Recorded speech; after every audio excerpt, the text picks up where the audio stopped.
Bueno, retomamos entonces para presentar a nuestra expositora de hoy. Bueno, ella es Florencia Gianelli.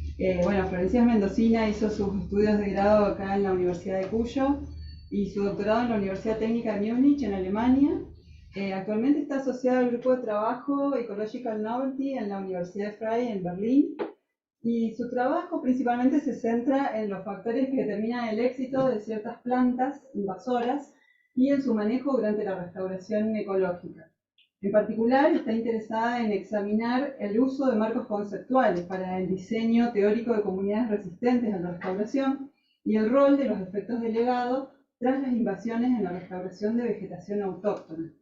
Para esto se enfoca en el uso de caracteres funcionales de plantas y en la interacción de plantas invasoras con comunidades bacterianas del suelo. En la charla de hoy, a la que agradecemos muchísimo todo el esfuerzo por presentarla, nos va a hablar sobre los aliens están entre nosotros, lidiando con plantas invasoras durante la restauración. Así que bueno, abriremos a preguntas posteriormente a la Te charla. faltó decir a dónde va a estar a partir de enero. Claro, esto es un mensaje más local quizás, pero no tanto, pero para interés también de los que pueden estar conectados, a partir de enero va a estar trabajando acá en Mendoza, así que asociada, bueno, al IADISA y a NIGLA, compartiendo sus intereses, digamos, con distintos grupos de trabajo, así que eso también es algo sumamente, nada, alegre y feliz para ella como nueva etapa y también para nosotros, porque bueno, obviamente siempre nos interesa tener líneas de trabajo nuevas y gente con muchas ganas de seguir indagando en estas preguntas. Así que bueno, iniciamos. Gracias, Paul. Hola. Hola. Bueno, muchísimas gracias a todos los que están acá en persona y a los que están online. Yo no sé bien si estoy bien en la cámara, pero me van a ver en una parte. Quería presentarles hoy un poquitito de lo que he hecho hasta ahora durante mi doctorado y postdoc y un poco de lo que estaba planeando para mi proyecto acá en Argentina. Así que también para ver si hay intereses compartidos y colaboraciones. Así que, bueno. Por ahora todavía me pueden encontrar en Twitter, vamos a ver por cuánto tiempo. Pero si no, mi mail está ahí abajo también.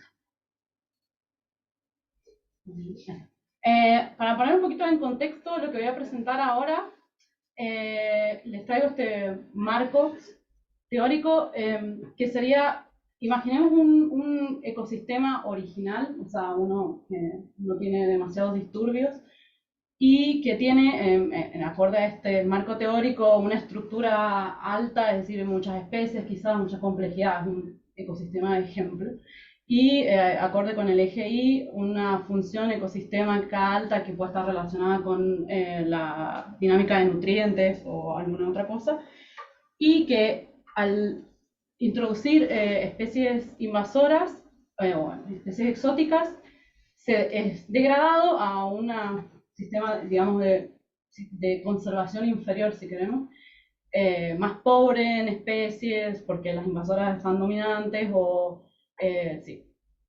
Y así que mis intereses de trabajo están relacionados a la restauración con especies invasoras porque es la idea de, bueno, ¿cómo podemos hacer de traer ese sistema degradado al sistema original? Y esto muy simplificadamente, una forma sería remover la invasora y esperar a que el ecosistema se recupere solo.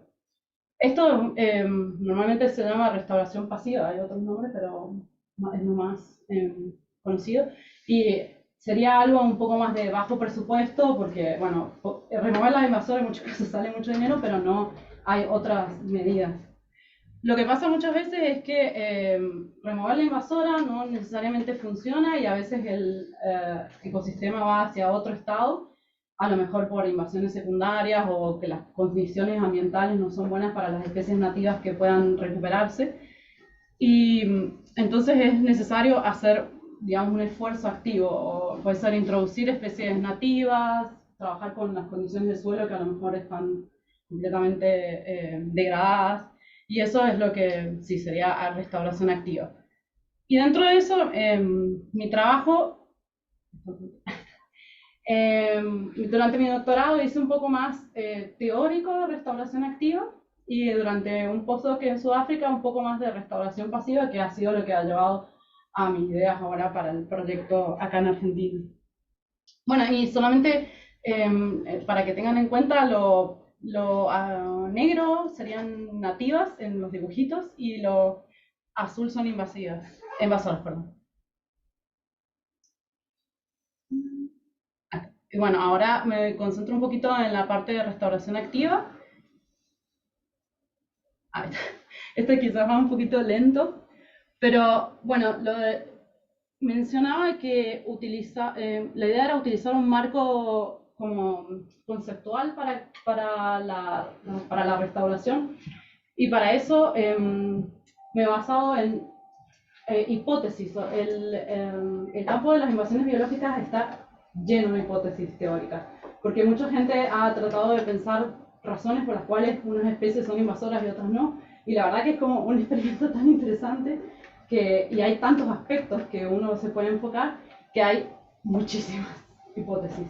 Algunas más famosas, otras menos, y solamente como para mostrarle un poquito lo que se hace en el grupo donde trabajo ahora, en el que he estado participando en algunos proyectos, la idea es mapear todas las más importantes, las hipótesis más importantes que hay en el campo, y tratar de ver, ok, cuáles de esas tienen realmente apoyo empírico de que, ok, quizás tiene algo de sentido, otras que no. Y solamente les muestro, vamos a ver si funciona. En la página está High Knowledge, sí, pueden encontrar, lo que hicimos acá fue un mapa de todas las hipótesis principales que seleccionamos, y con ayuda de expertos en el campo de las invasiones biológicas se trataron de conectar, o sea, cuáles estaban relacionadas con cuáles, que es lo que ven ahí. Esos se armaron quedaron como clusters de especies que estuvieron relacionadas o que tal vez fueran en contraposición. Y en otra parte del trabajo del grupo en el que no estoy involucrada, lo que se hizo fue tratar de ver cuánto apoyo tiene. Así que si entran a la página, pueden ver esos mapas, pueden explorarlo, y con un review que hicieron después, vieron, en este caso es una de las hipótesis, qué apoyo tienen, y también está dividido en subhipótesis, que es cómo se testearon, solamente para que tengan una idea de un poco lo teórico que estamos haciendo. En el grupo donde estoy somos un grupo teórico, pero mi trabajo mayoritariamente no es teórico, sino más de experimentos. Así que, utilizando alguna de esas hipótesis, la idea que tenía durante mi doctorado era tratar de crear comunidades que fueran resistentes a las especies invasoras, porque en Alemania hay muchos lugares donde tienen que hacer restauración para compensar por diferentes actividades. O sea, tipo, si construyen una parte que estaban ampliando el aeropuerto de Múnich, entonces tenían que compensar en otro lugar restaurando especies nativas, o sea, pastizales nativos, perdón. Así que, pero claro, en muchos de esos lugares como, ok, limpian todo, ponen semillas, pero después como se llena de especies invasoras. Y entonces la idea que tenía era un poco, ok, ¿cómo podemos crear quizás como poner ciertas plantas que ayuden a que si van y se establecen ahí algunas especies exóticas, pero después no se vuelvan invasoras? Y para eso utilicé esta idea de resistencia biótica, que en sí es una hipótesis, pero la podemos dividir en tres como conceptos que están más o menos viendo lo mismo, que es la capacidad de la comunidad nativa para impedir el establecimiento de especies exóticas, bueno, y se vuelvan invasoras. Y la clave de estas hipótesis que están ahí, por ahí no se ven súper bien, pero los voy a mencionar, es reducir o sea, que la comunidad reduzca la oportunidad de encontrar nichos disponibles para las invasoras que vienen. O sea, si no hay recursos, si no hay espacios, entonces no se podrían establecer. Y hay por lo menos tres hipótesis que están tratando de este tema de la resistencia biótica. Una es la que es conocida también como Diversity Invisibility Hypothesis, que es la idea de que si tenemos una comunidad muy rica de especies, entonces no van a establecerse especies invasoras porque todos los nichos estarían ocupados gracias a la diversidad. Y las otras dos son la que se conoce como Darwin Naturalization Hypothesis, propuesta por Darwin, y la Limiting Similarity Hypothesis, que son muy similares, y las explico. Y la idea es que las especies invasoras solamente se van a poder establecer, o especies exóticas solamente se van a poder establecer en ecosistemas donde son funcionalmente diferentes a las nativas, o sea que encuentran ese nicho abierto y entonces se pueden establecer. Y estas dos hipótesis, una lo ve desde el punto de vista de los caracteres funcionales, la limiting similarity, que si hay especies que tienen caracteres similares a las invasoras, entonces competirían por los recursos, entonces no podrían como establecerse exitosamente. Y la propuesta por Darwin, que ahora se ha como modernizado un poco más porque podemos hacer filogenías más fácilmente, es la idea que especies que son relacionadas filogenéticamente, o sea, filogenéticamente similares, tienen menos chances de establecerse porque asumimos que si son muy cercanas filogenéticamente, tienen caracteres funcionales similares si están conservados en la filogenia. Hay asunciones, digamos, grandes que no siempre se cumplen, pero es como una forma, un proxy de medir esa similaridad funcional sin tener que ir al campo y medir los caracteres. Pero bueno, hay toda una discusión, obviamente no es todo perfecto. Así. Entonces, en la primera parte que les cuento un poco sobre mi trabajo durante el doctorado, la idea que tenía era esa, de tratar de ver si podía crear comunidades utilizando, por ejemplo, estas dos especies invasoras que son de Norteamérica, pero son invasoras en el sur de Alemania. En particular, Ambrosia es bastante problemática porque tiene un polen que es muy, produce unas alergias muy fuertes, en algunos lugares donde crecen gigantes, mucho problema. Y usando especies nativas de pastizal del sur de Alemania. Lo que tiene muy bueno es que ellos están muy avanzados en el tema de producir semillas. O sea, como hay compañías que producen semillas de nativas para la venta, así que uno puede comprar para un proyecto. Son caras, pero básicamente son cultivos de flores así muy bonitos. Así que eso era una ventaja. Y también utilicé, para poder planearlo, porque no tenía las comunidades, utilicé información de las bases de datos de caracteres funcionales, que también hay mucho de eso, y que son las que están allá abajo, pero también muchos de esa información se encuentra en esas bases de datos internacionales como la TRIBE, ¿sí? Pero estos son completamente abiertos, no hace falta escribir un proyecto o algo así. Sí, eso es bastante bueno. Así que utilizando esta información lo que hice fue primero agrupar todas las especies nativas que quería usar en mi experimento acorde a sus caracteres funcionales, o sea, a todos esos que estaban ahí, y incluyendo a las especies invasoras que están ahí chiquititas en el cuadro azul. Idealmente quería usar primero 4, pero se murieron en el camino, así que fueron 2 nada más. A pesar de que crecieron súper bien en los Petri, en las cajas de Petri, pero después no. Así que no siempre son tan exitosas, extrañamente, aunque son invasoras. Bueno, y con esa información identifiqué 3 clusters, que se ven ahí, el 1, el 2 que incluye a las invasoras y el 3, así que en teoría el cluster 2 sería más similar a las invasoras que los otros 2. Y después calculé también la filogenía o armé la filogenía para calcular las distancias. Y con eso lo que hice fue armar un experimento en donde tenía solamente plantas de cada clúster de grupo funcional, o sea, 10 plantas en una maceta, y después testearla plantando la invasora en esos separamentos, o sea, la testeaba con cada una de las invasoras, y teniendo un monocultivo de cada especie invasora con otro tratamiento, para poder comparar cuánto cuán bien funcionaba la comunidad suprimiendo a la invasora. Y eso todo fue trabajo en el invernadero. Así que es también teórico, no fue en el campo. La idea era como sacar un poco las otras variables que podrían afectar. Y solamente presentando, hice muchísimos experimentos durante el doctorado, era como, el invernadero fue mi segundo hogar, pero les presento este trabajo porque, bueno, es un... Porque en esto utilicé las dos hipótesis. Lo que ven ahí en el gráfico, en el primero son las hojitas esas representan a los caracteres funcionales.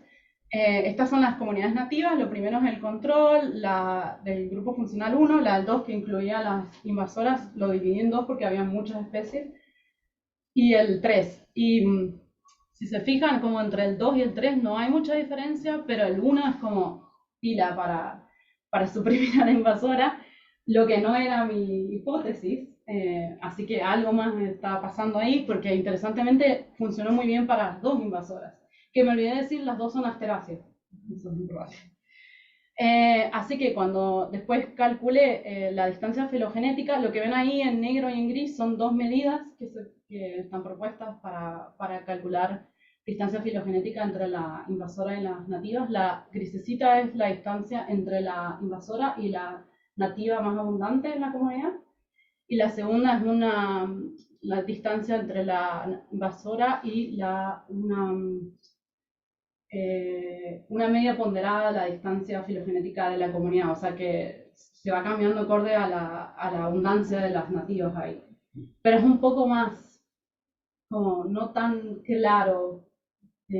A mí no me gusta mucho, me gusta más de la otra, pero depende de cómo es la comunidad con la que estamos viviendo.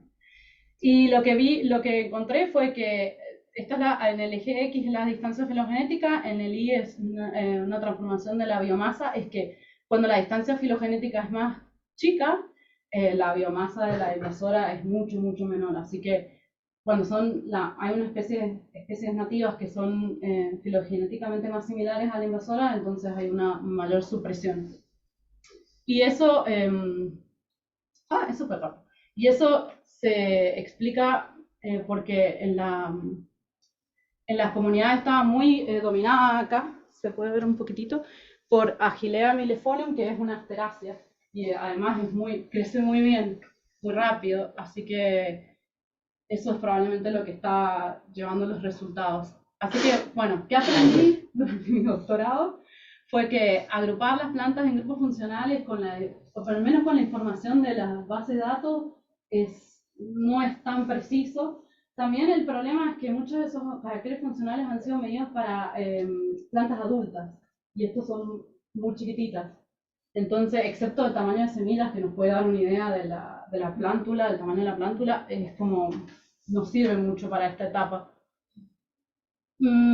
Así que bueno, queda la pregunta un poco abierta si realmente tenemos la información que necesitamos para este estadio, por lo menos.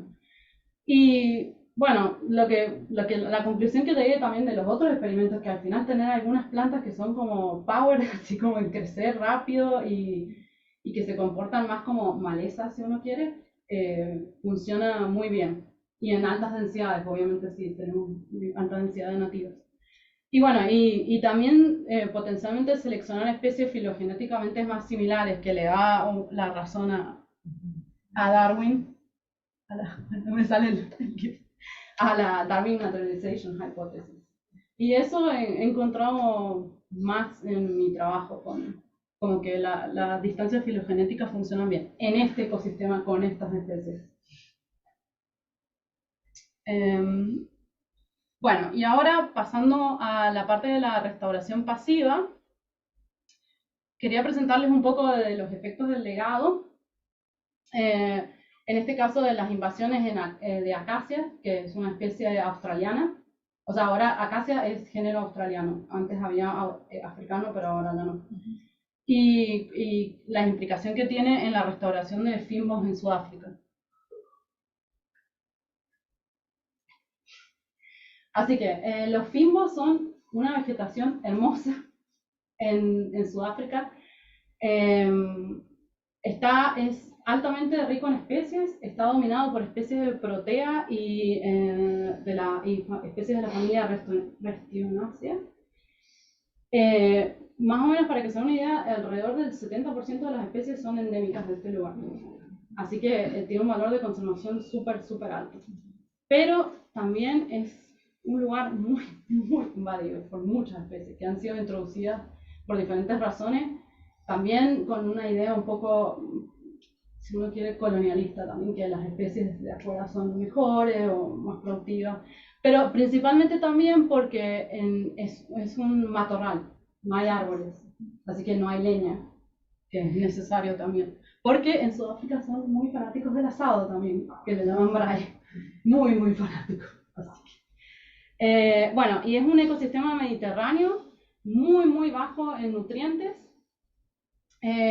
así que lo que estructura a la comunidad de las plantas son los niveles de fósforo y nitrógeno en el suelo. Si bien tienen legumbres, hay legumbres nativas, son mucho más chiquitas, no viven mucho, así que comparado con una acacia, que es un árbol legumbre, es bastante fuerte la diferencia.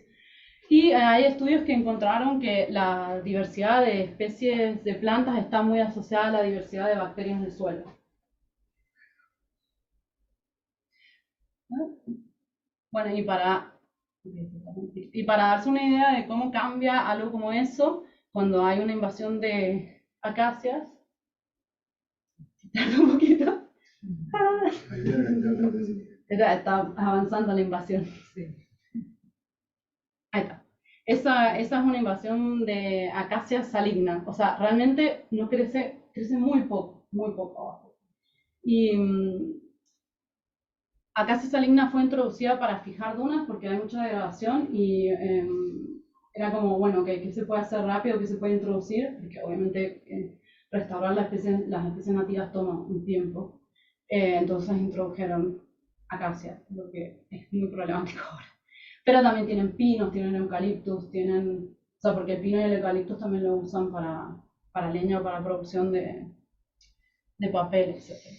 Y bueno, lo que pasa es que las acacias, al ser un árbol que fija nitrógeno, el nitrógeno va a las hojas y se vuelve a depositar en el suelo a través del mantillo, y eso va cambiando las condiciones del suelo, incluyendo a los microorganismos del suelo, y un poco lo que hacen es o sea, como cambiar las condiciones para poder crecer mejor, porque las acacias también vienen de un sistema muy bajo de recursos y muy seco, así que están como adaptadas a estos ambientes. Pero, y también al cambiar las condiciones del suelo, seleccionan, sin querer queriendo, por ejemplo, microorganismos, bacterias, que están adaptadas a estas condiciones o que los pueden ayudar a crecer mejor. Pero las especies nativas del lugar no están adaptadas a muchas de estas condiciones del suelo y los microorganismos no están esas asociaciones, es algo nuevo. Así que eso sería el feedback. Así que cuando uno elimina las acacias y si las condiciones del suelo están todavía cambiadas, o sea, degradadas, sacarlas no necesariamente soluciona el problema. Así que lo que quisimos hacer en este estudio fue ir y comparar un poco algunos lugares que están en proceso de restauración cerca de Ciudad del Cabo, que estos son fimbos les llaman fimbos planos de arena o a veces al suelo arenoso, y son también muy ricos en especies, pero están muy, muy degradados, como amenaza también por el crecimiento de la ciudad. Hay obviamente asentamientos de gente en estos lugares y bueno, no. Así que la idea era ir a algunos de estos lugares donde han limpiado la acacia y comparar la situación con invadidos y con no invadidos, ¿no? Así que en el medio sería donde se removió. Y así que esto que ven acá son acacias creciendo. Y si bien son chiquititas, en menos de un año están acá. Así que tienen que volver a ir, después que las remueven, tienen que volver a ir y poner herbicida y removerlas. Pero tienen un programa muy, muy fuerte de remoción de especies invasoras que se llama Working for Water, y así que entrenan gente para ir a hacer estas remociones. Bueno, también es toda una discusión, pero o sea, la idea de las invasiones está bastante en la cabeza de la gente, lo que es bueno. Y bueno, y ahí fui y analicé las características del suelo, las bacterias del suelo y las plantas. Y solamente mostrando un poquitito de lo que encontré. Estos son pH, fósforo, nitrato y amonio. El pH en general está más o menos, perdón, el verde son los lugares de la acacia donde estaba removida, el naranja es invadido y el azul o celeste no invadido, o sea, referencia. Y lo que encontré con el pH, esos son los 3 sitios donde fuimos, es que si bien ahí parece ser que están como manteniéndose en general en 2 de los sitios por lo menos en valores intermedios, pero en uno de los otros sitios muy altos donde fueron removidos. Así que no, en general es interesante que no encuentro el mismo patrón de las cosas, o sea, no es como que removemos una casa y vemos siempre lo mismo. Y con el fósforo también ahí hay mucho fósforo, valores muy altos en 2 de los sitios, pero en el tercero valores intermedios. Con el nitrato lo mismo, pero con el amonio no encontré diferencia. Así que si bien hay es bueno que encontramos un cierto patrón, pero no tiende a ser también específico de los sitios. Lo que tiene sentido porque depende mucho de la historia de las invasiones, y ese es el problema, que no se sabe. No se sabe exactamente cuándo fueron introducidas o cuándo llegó a estar de esa manera. Bueno, eso es lo que quería marcar ahí, los valores más altos. Y lo que es interesante también ver es que cuando veo, estas son las primeras son las bacterias, las comunidades bacterianas del suelo, las segundas son las plantas. Se mantienen así, en algunos sitios está realmente separadito, así, las referencias son diferentes a los invadidos y los de remoción están de otro lado. Así que en algunos se vuelven un poquito más similar, pero hay sitios donde todavía realmente hay una separación. Con las plantas también se ve un poco eso, ese es uno de los sitios, Pela, pero del otro lado pueden ver también que en los sitios donde fueron removidos, que son los verdes, se parecen un poco más. Y eso tiene sentido porque lo que hay mucho es cuando los remueven, hay muchas especies como oportunistas, nitrofílicas o tipo malezas que invaden al principio de la sucesión y después ojalá ya no es un problema. Pero en términos de, mostrando solamente uno de los índices de diversidad, con las bacterias fue muy interesante que si bien yo esperaba que los sitios de referencia iban a tener diversidad más alta, serían los celestitos abajo, en realidad no, fueron los que tuvieron más bajos. Y los invadidos y los de donde se removió acacia eran los que tuvieron valores más altos de diversidad. No realmente sé por qué. Asumo que tiene que ver porque en los lugares donde hay acacias o donde hay todavía acacias como creciendo, hay más vegetación, más cobertura vegetal y fue un año muy seco, así que probablemente puede ser que la humedad ayude a que bacterias estén como mejor en esos lugares. Pero también es un solo muestreo de un año que obviamente sería mucho mejor tener más información, pero como estuvimos discutiendo, muestrear es muy caro. Y todos estos análisis son bastante costosos. Bueno, y los pozos también duran muy poco tiempo. Así que, pero bueno, fue muy interesante ver eso, lo que se mueve un poco más de lo que habían encontrado otros estudios en la zona. Pero lo que es buena noticia es que, perdón, me olvidé decir que lo que no sería tan buena noticia es que los de lugares de remoción se parecen todavía más en cuestiones de diversidad con los invadidos, así que eso ya da una idea de que quizás hay un efecto delegado todavía, al menos con las bacterias del suelo. En cambio con las plantas es bastante más positivo, porque los invadidos, como se espera, allá abajo, muy baja diversidad, pero las referencias y los lugares de remoción tienen mucho más alta diversidad. Pero ahí también lo que se puede ver en ese gráfico es cómo la diversidad no es la misma dependiendo de los sitios, así que cómo cada sitio tiene sus características también, aunque tratamos de elegir sitios que fueran mucho más similares. Bueno, no siempre es perfecto.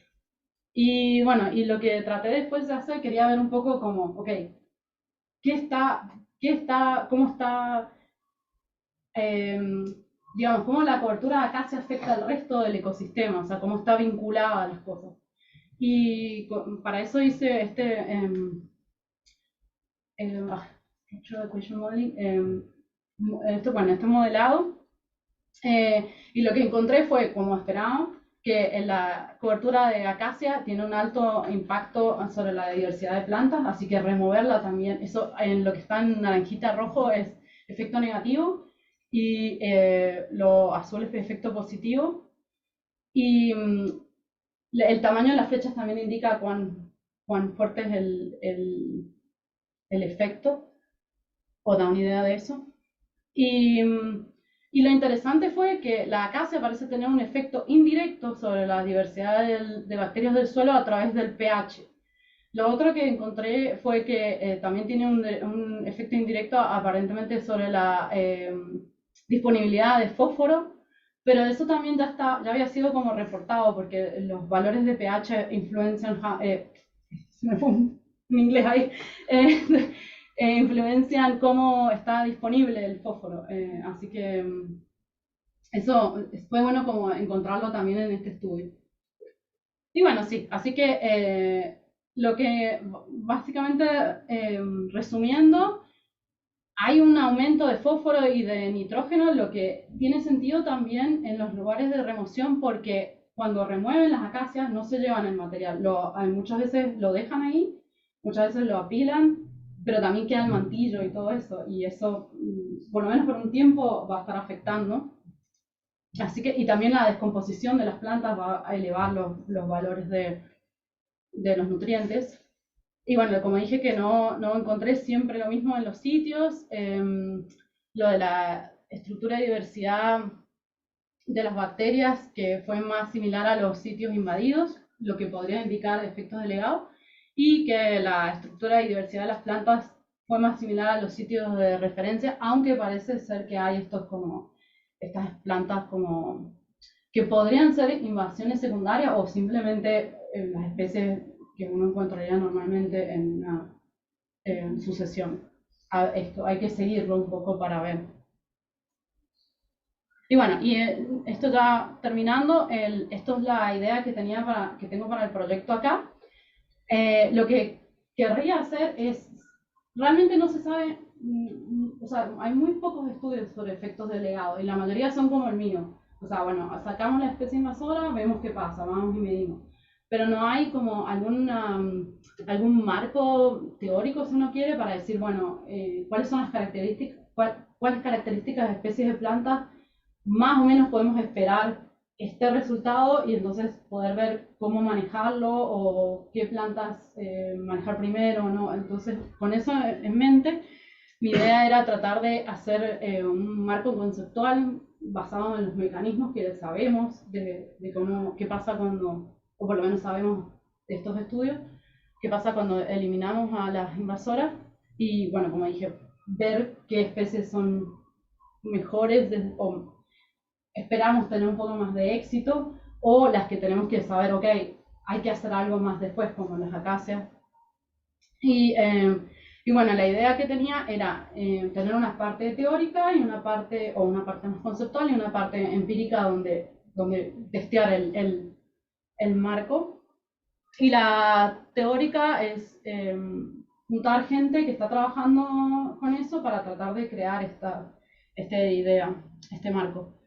Yo propuse en mi proyecto mi idea sobre cómo podría ser, pero esto tal vez puede cambiar completamente después de discutir con gente. Yo, basándome en mi trabajo, me lo imaginaba un poco más, y enfocándome en el suelo, me imaginaba mucho más como que, ok, hay algunas especies que realmente cambian, son como ingenieros, que cambian las condiciones del suelo, cambian el ambiente, y eso es muy difícil de volver atrás, como sería esto, enfocándome un poco en los microorganismos del suelo, en las comunidades del suelo, sería el lado derecho, y en el lado izquierdo serían algunas que, ok, llegaron, hay oportunidad de utilizar el espacio, los recursos, pero si uno las saca, las especies nativas pueden volver a... se salió.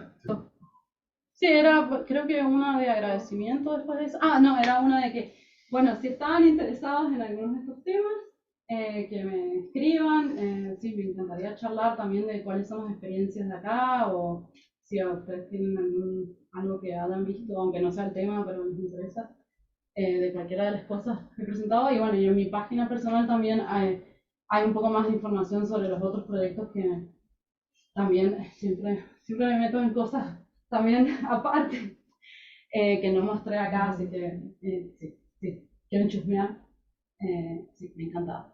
Y eso era todo. Bueno, gracias.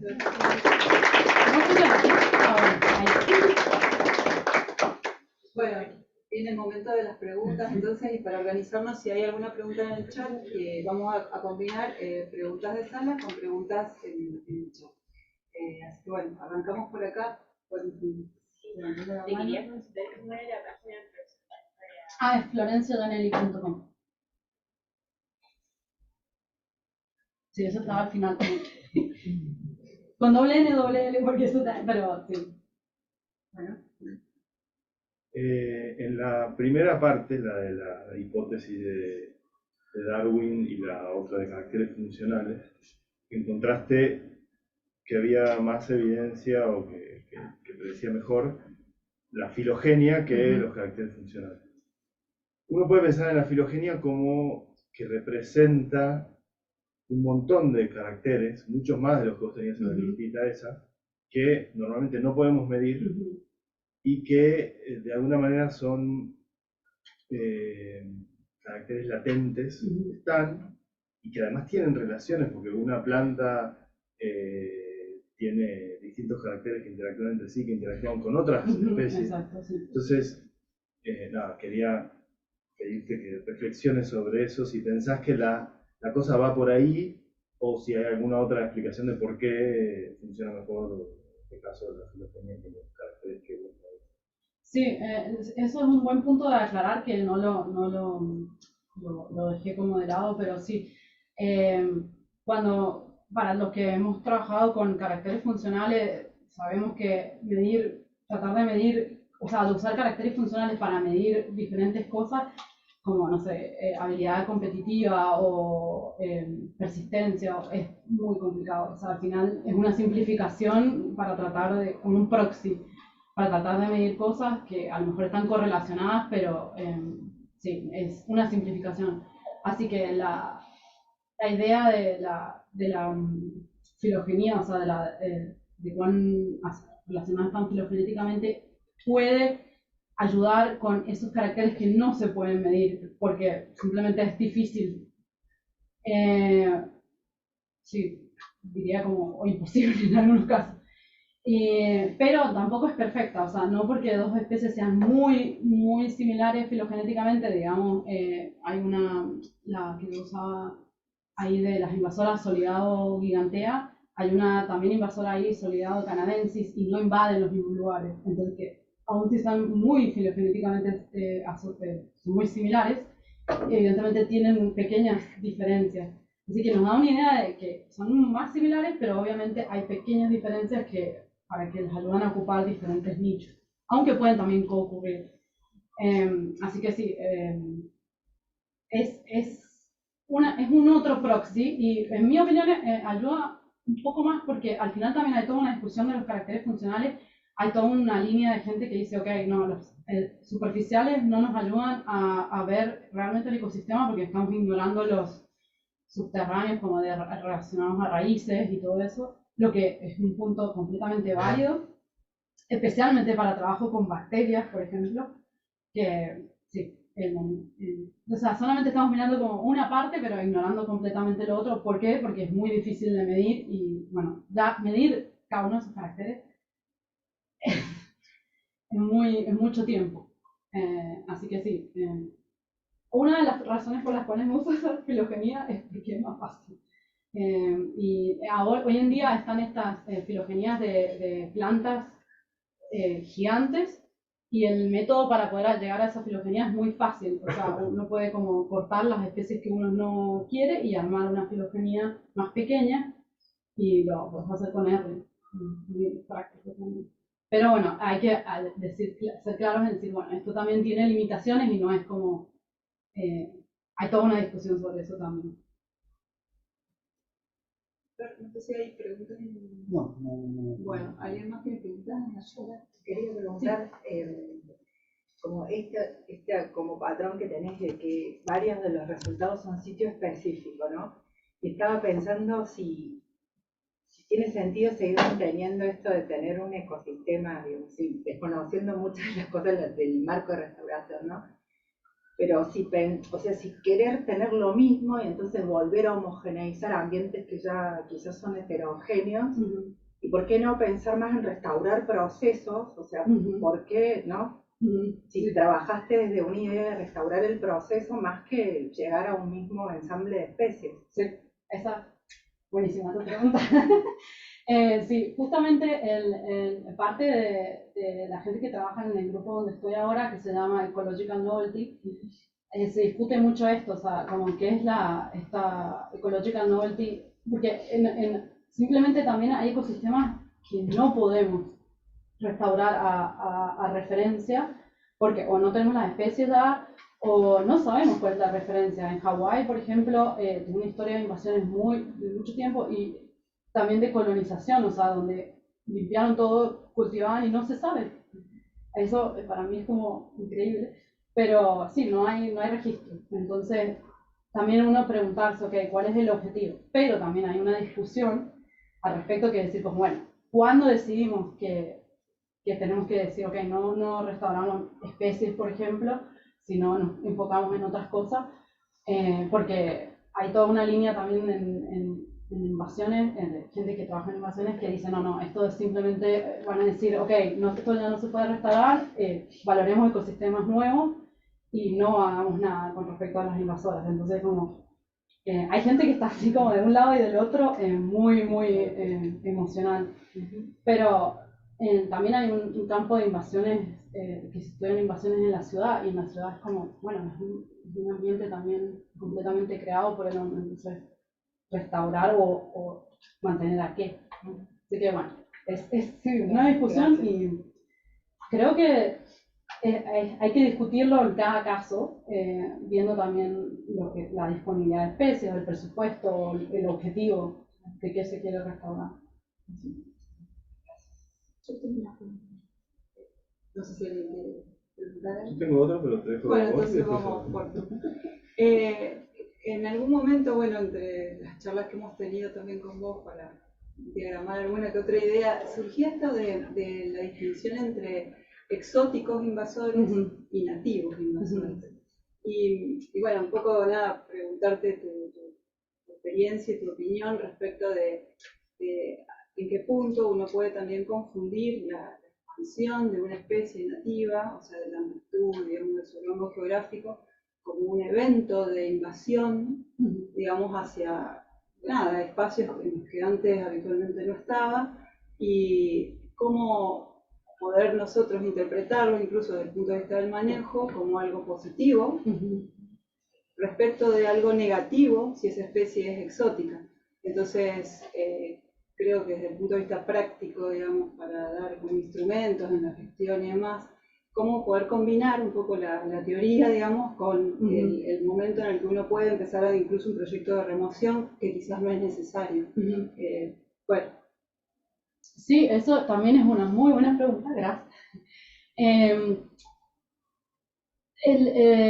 Sí, el tema es que también cada una de estas preguntas son como toda una discusión en la literatura, que no necesariamente estoy involucrada, pero obviamente como las invasiones tienen todo un sector de gente que dice que las invasiones no existen, que no tenemos que discriminar a las especies por el origen y bueno, y diferentes argumentaciones. La realidad es que sí, también, ¿qué hacemos con las especies nativas que se están expandiendo? Y en muchos casos son accidentes, o sea, porque una cosa que no dije es que una definición de especie invasora es que son movidas por el hombre. O sea, no expanden su rango a través de clima, pero son movidas deliberadamente o no por el hombre.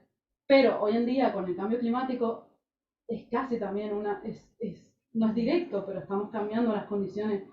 Así que las definiciones se hacen todas un poco como no tan fácil. Hay todo un grupo de gente bueno, un grupo de gente por lo menos en Viena, sí, que trabajan con invasiones y ellos han propuesto esta idea de neonativas, que son especies que serían a lo mejor nativas al país, pero no de esa zona y se están como expandiendo. Y en muchos casos probablemente también fueron movidas por humanos, pero antes no podían crecer ahí porque las condiciones no eran, pero ahora sí, especialmente en ciudades que la temperatura cambia más rápido que fuera de las ciudades. Así que sí, es como toda una discusión de cuán estrictos queremos ser. Yo personalmente no soy tan estricta con respecto a decir, no, necesitamos tener un ecosistema que sea súper de referencia con solamente estas especies, pero tampoco, o sea, me pone muy mal cuando veo proyectos donde están introduciendo especies exóticas porque crecen más rápido, porque cuando ya tenemos experiencia de que esto es problemático. O sea, como depende de los casos y de las especies también, ¿no? Porque hay que evaluar si a lo mejor esa especie tiene un valor de conservación alto y a lo mejor ya no puede crecer en el lugar donde estaba, pero sí en otro lugar, entonces tal vez. Es toda una discusión, digamos, pero sí, hay que ser flexibles, me parece. Por lo menos esa es mi opinión, pero otra gente está como completamente no. Así que sí. En un congreso donde fui, estaban hablando de como considerar algunas especies como refugiados ecológicos, porque ya no pueden crecer en los lugares donde son nativos, pero sí pueden crecer en otros. Que es toda una discusión que uno también puede tener. Sí, exacto. Sí, y bueno, más con animales, complicado. Plantas son todavía ok, pero animales, difícil también.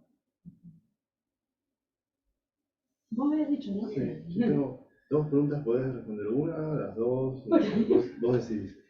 Una es si pensás que entendemos lo suficiente sobre los efectos del legado como para poder predecirlos según la especie invasora y el ecosistema receptor. O sea, si vas a poder durante tus 2 años acá generar una teoría y evaluarla en la que se pueda predecir, bueno, en este lugar y con esta especie esperamos que haya más efectos de legado. Esa es una.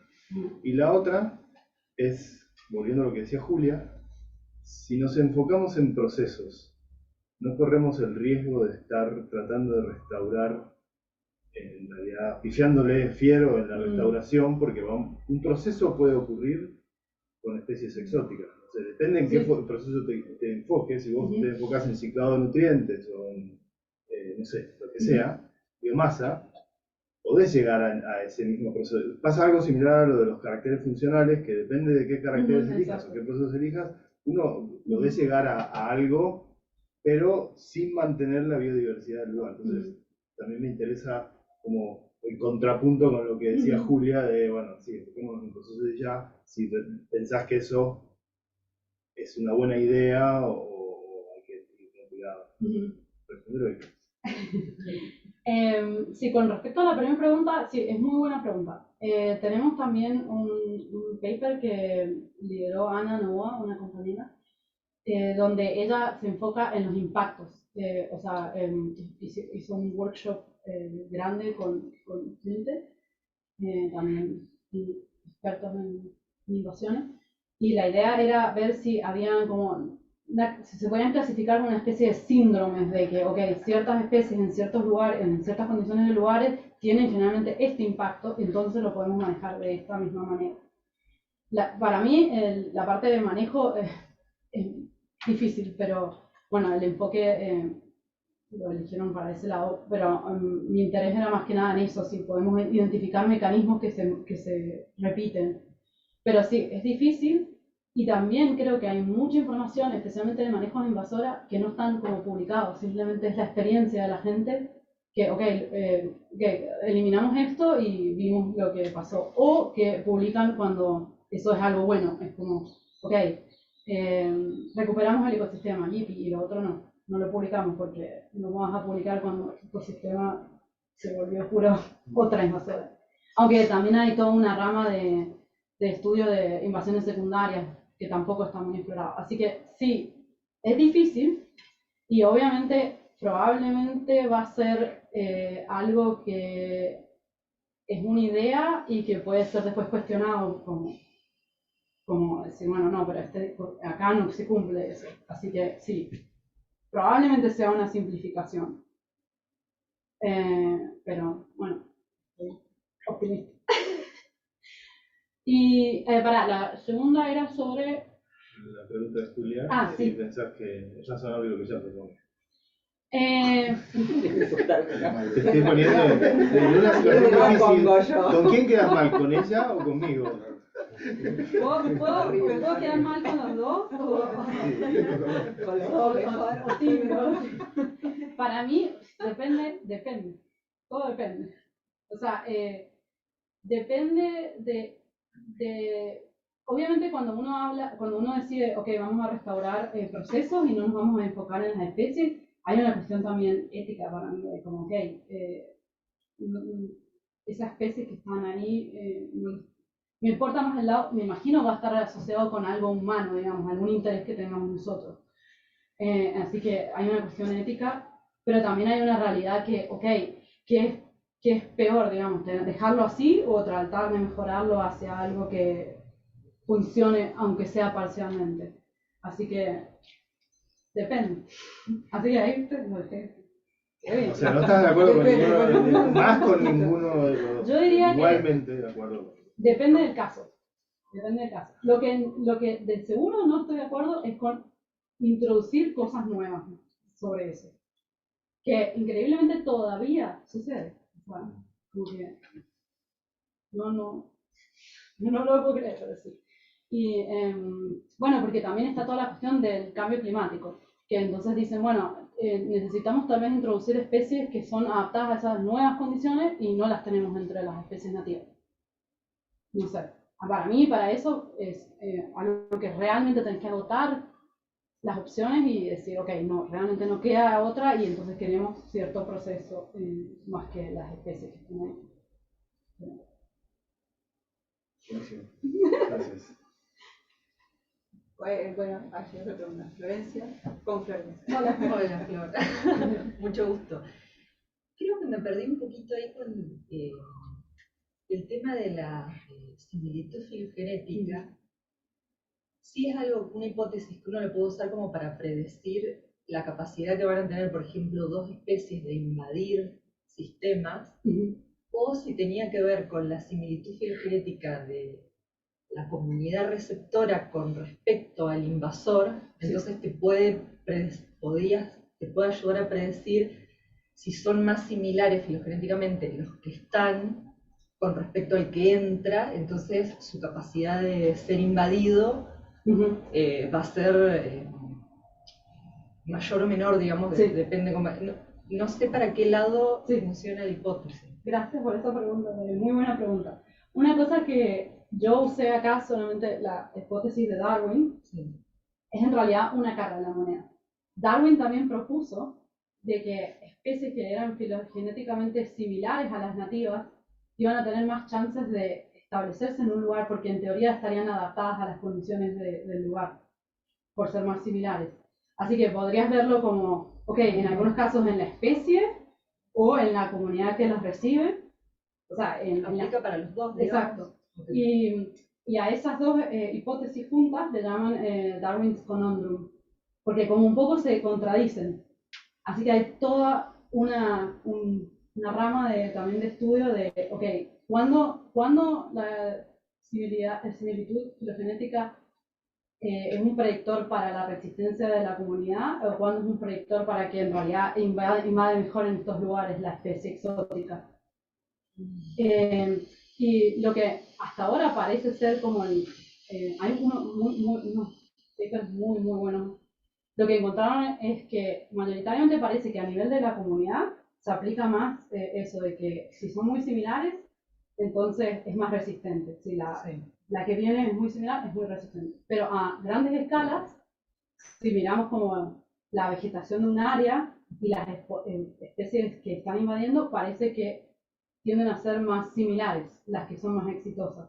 Así que como un poco más con esta idea de que tienen las características para poder establecerse en el área.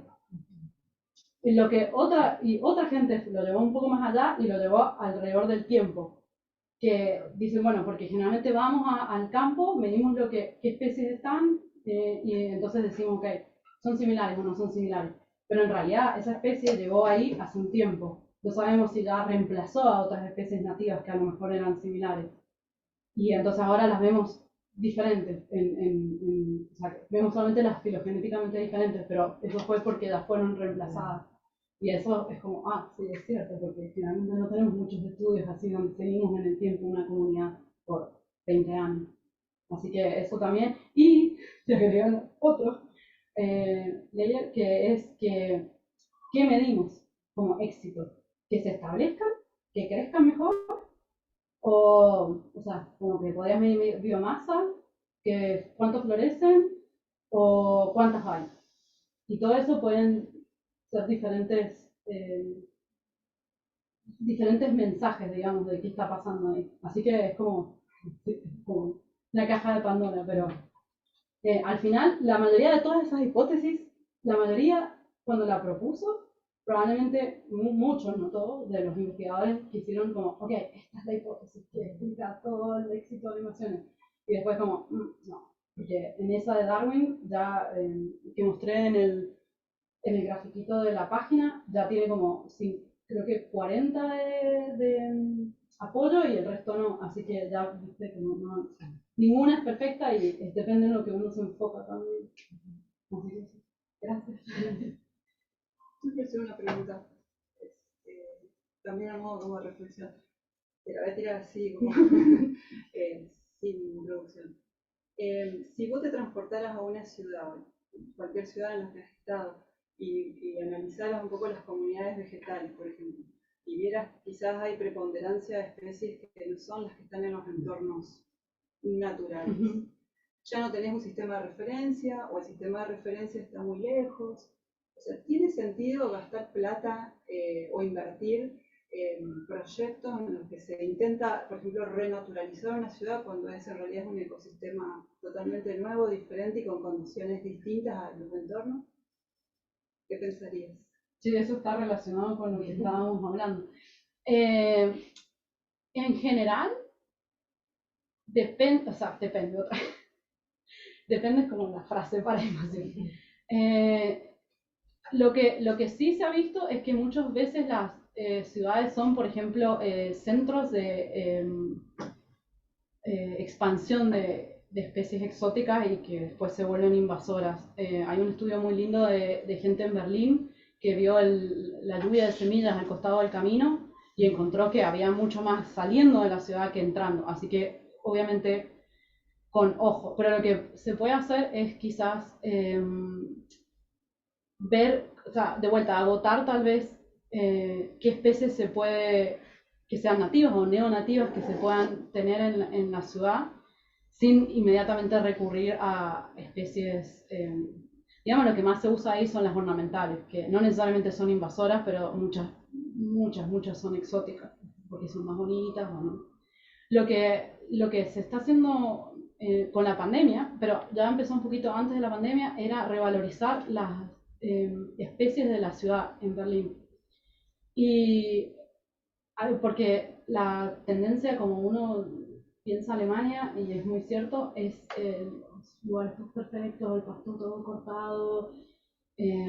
No es Berlín, porque Berlín es un caso especial, pero en general Alemania tiende a ser así, como que la gente es muy, muy fijada con el tema de los jardines perfectos.